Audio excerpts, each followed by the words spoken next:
Hi, you guys. My name is Toxxi, and I am a wheelchair user. I want to talk about this video right here. I originally saw this video in a reaction video from Marky, and I want to talk about it as someone who needs a wheelchair. One thing that is very interesting about the disabled community is that we will not join you, but you will join us at least at some point in your lives. And I don't think this is something that people necessarily think about, especially able-bodied people. And it's hard because, yes, there is a ton of information out there, especially with the advent of social media. But at the end of the day, you should not, absolutely should not take advantage of the disabled community when it is convenient for you.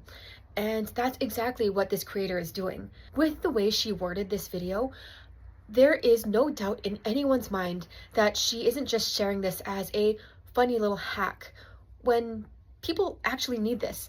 I travel very often in my wheelchair.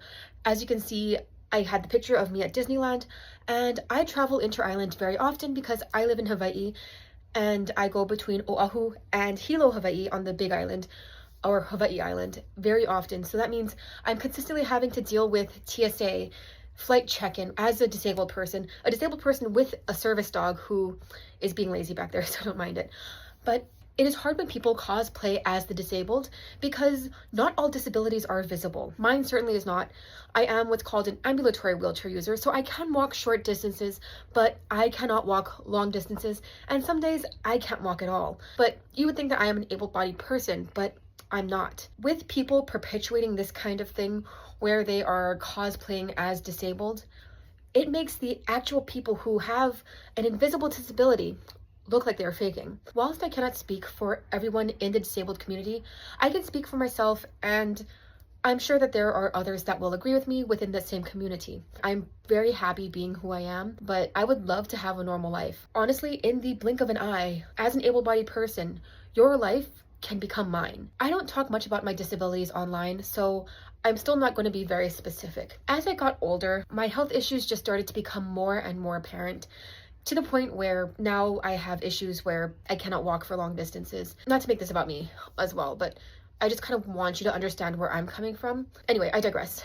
They should not have done this. Like, straight up, they should not have done this, because at no point in time did she indicate that he was disabled, even temporarily. The way that she's wording it certainly makes it sound and feel like he is an able-bodied person cosplaying as a disabled person. Being disabled makes your ability to fly on an airplane take a lot longer. For example, there's this one time, in fact last year, that I was in San Diego waiting to come home. My flight was 2 hours out. I came early enough, but I had to wait at the ticket counter for over an hour because they needed to check in my wheelchair, and I have something that pushes my wheelchair for me.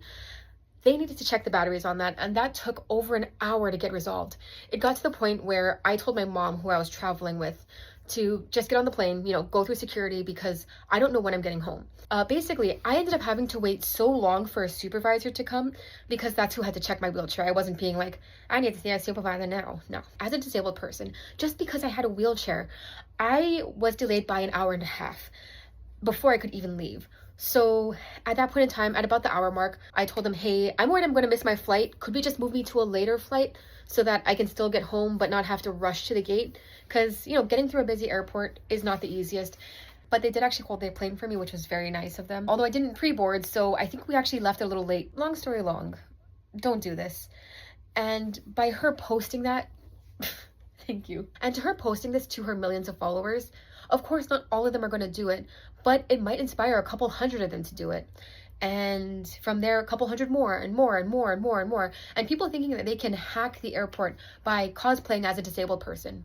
Once again, you will be part of the disabled community at some point in your life, whereas we will not magically become able-bodied one day. It doesn't work like that. It's because of people like this that companies such as Disney are changing their accessibility processes and how they are accessible, because too many people were just faking. The only people you are hurting is the disabled community, because once all these things change and it's no longer interesting to you, we still have to suffer with it. As a disabled community, we still have to be here and live with a less accessible world because of people pretending to be disabled for the benefit of being disabled, when really it is not a benefit.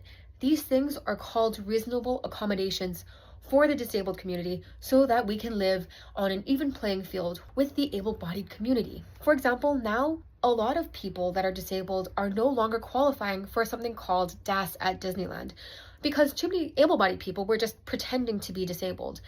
They would pretend to have this, that, and the other thing when they have the benefit of going home and living a normal life. The disabled community does not have that opportunity, and I wish we did, but we don't. Please don't fake being disabled. All right, I have rambled on for 20 minutes now, and I have to cut this all out. I have to cut this all down, so I will see you later.